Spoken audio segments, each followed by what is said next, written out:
សៀមប៉ាងជាយដែនមានឃុំទាំង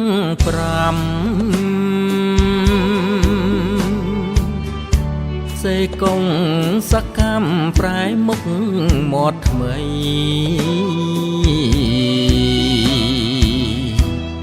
ស្រែសម្បូរថ្មកែវសំបូររមនីព្រែកមៀងវិរាំងជ័យដីសន់តែងភៀបទន្លេសេកុងមច្ឆាប្រងព្រាត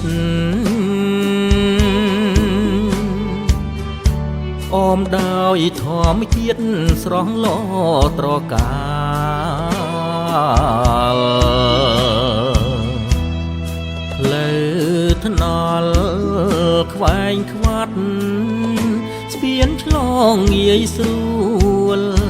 លែងខ្វល់នឹកព្រួយស្ទួយលើកសាច់ថកិច្ច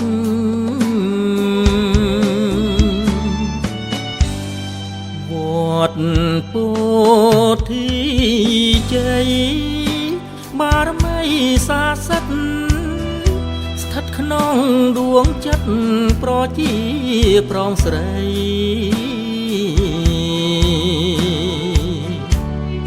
ទីឋាន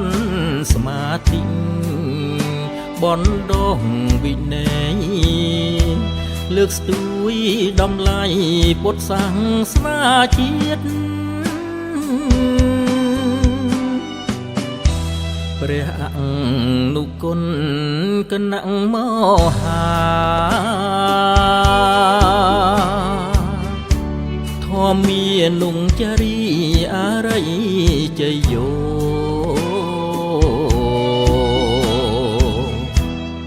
អង្គសុទ្ធ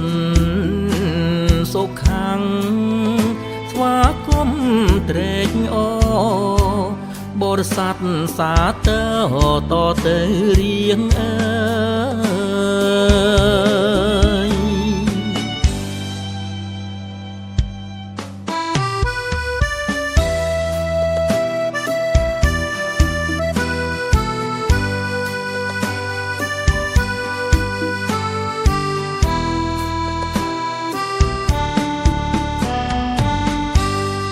វត្តពោធិជ័យ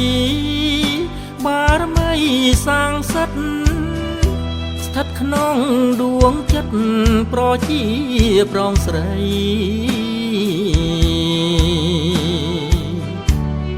ទីឋានសមាធិបណ្ដុះវិន័យលើកស្ទួយតម្លៃពុទ្ធសាសនាជាតិព្រះអនុគុណគណៈមហាធម្មានុចរីអរិយជយោ